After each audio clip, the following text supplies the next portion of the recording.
This is Carpentry, and today we're going to be having a look at some Japanese hand tools and why I prefer them over some of the Western counterparts.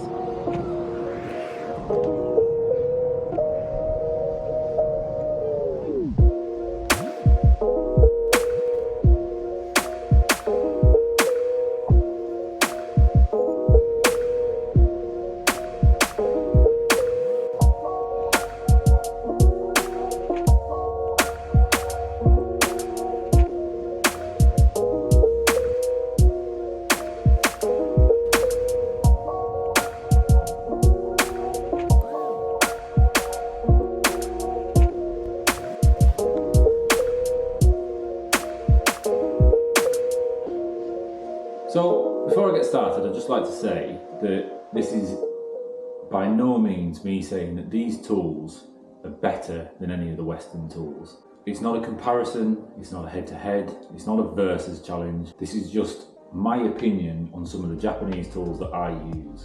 Now that being said, let's have a look at some of the Japanese tools that I like to use. So I'm going to start off with the chisels. Now, in comparison to a Western chisel, the main difference is it's a lot smaller. It's a tiny chisel, really tiny chisel. I'll go and grab a Western chisel to show you a comparison. So this is the Stanley Fat Max. It's a typical Western style chisel, quite a long chisel, single bevel. And compared to the Japanese chisel, there is a significant size difference.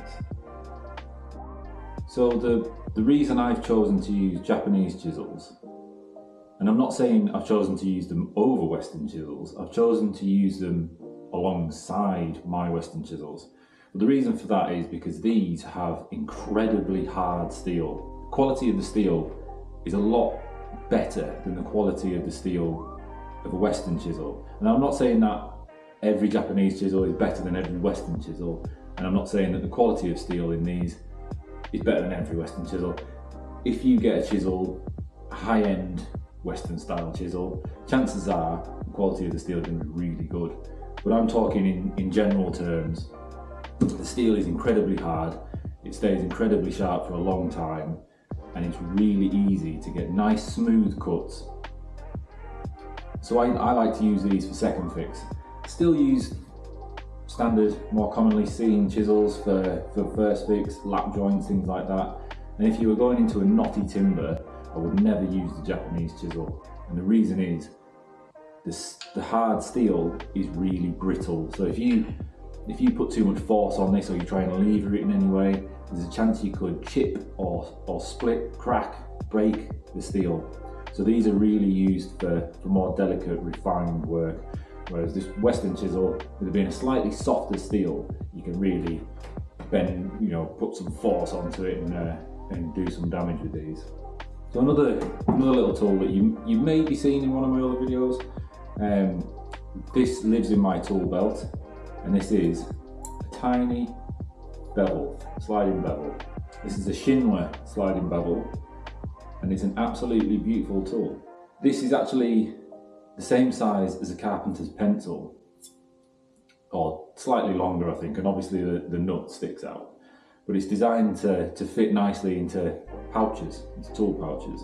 And because it's so small and so handy, you can keep it in your pouches and it's not a problem. So I tend to just leave it in there all the time. It's always in my pouches.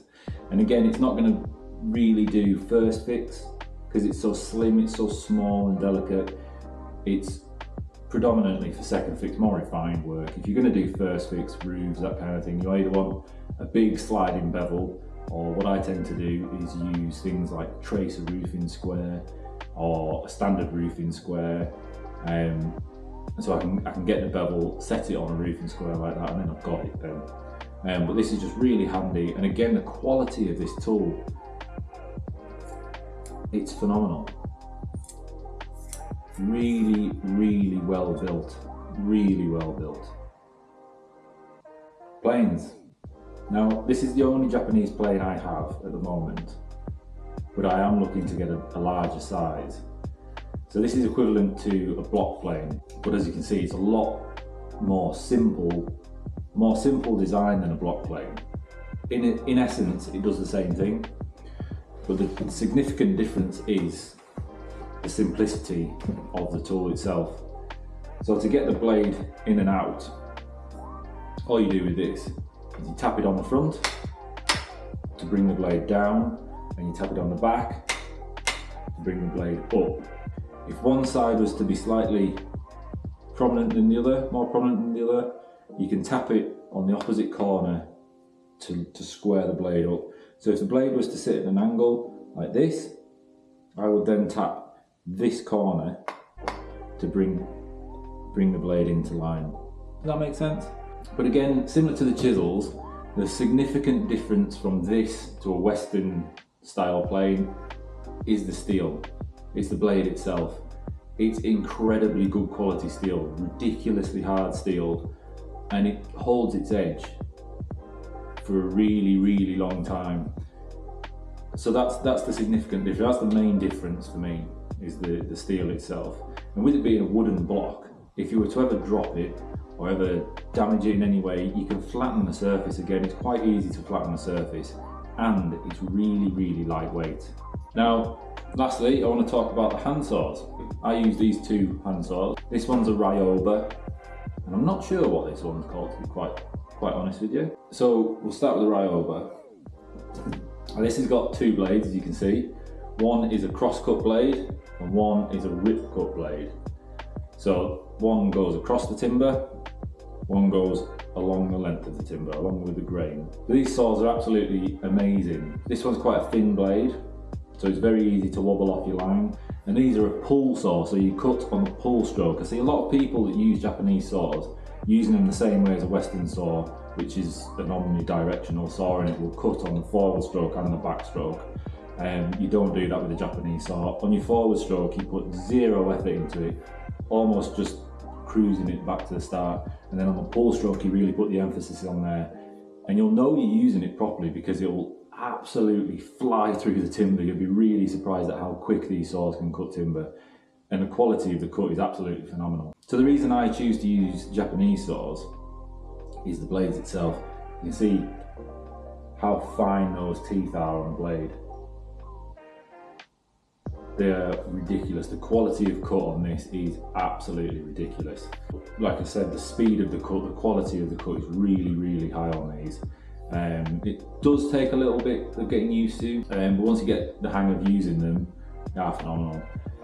And like the other tools, this hasn't replaced the Western version. I still use a standard backhoe handsaw for first fix, for grooves, things like that. This is again just more refined work.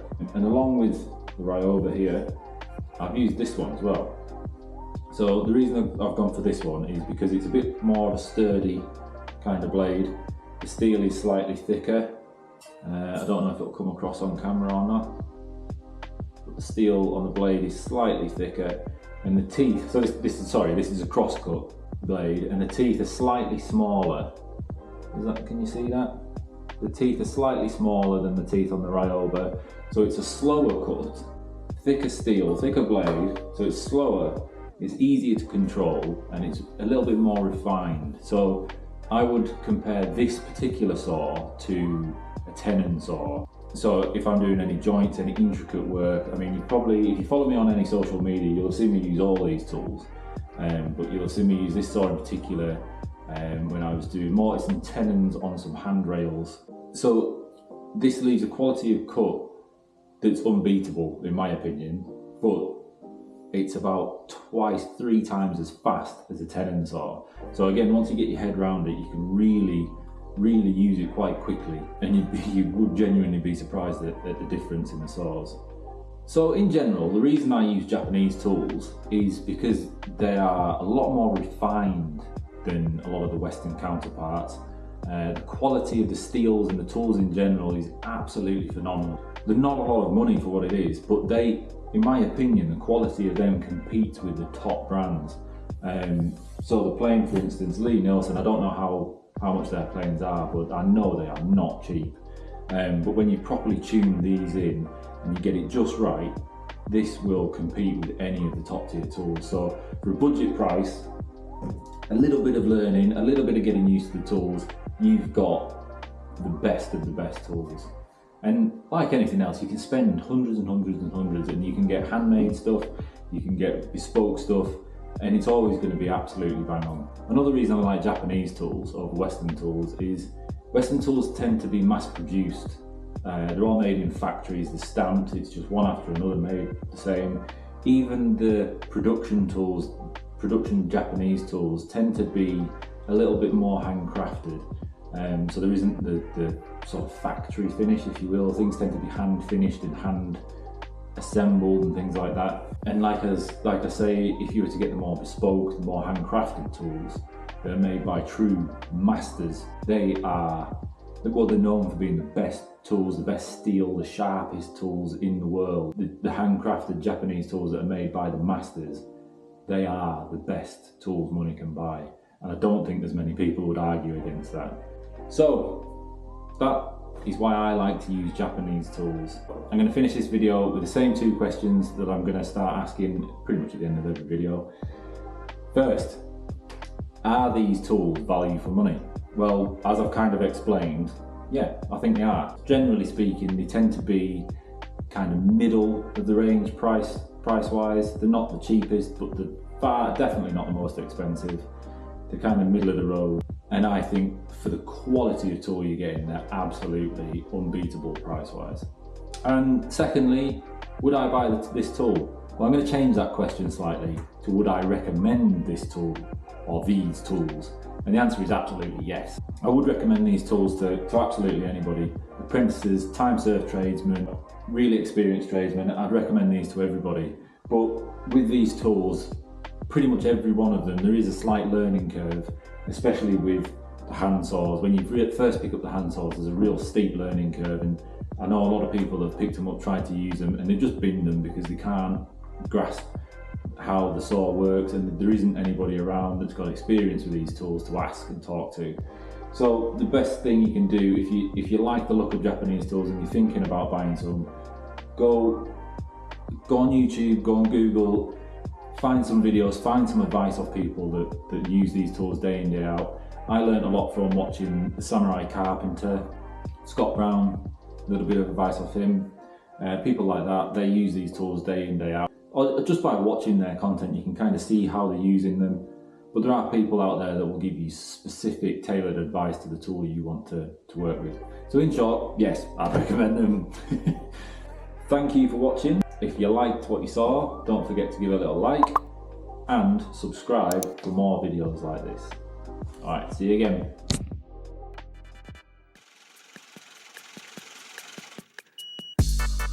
And because it's so small and so handy, and if one slide, but again, similar to the steels,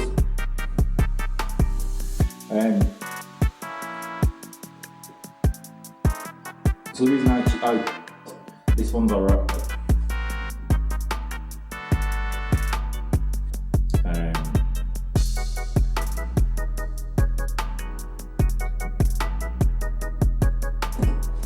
The same 2 questions that I'm gonna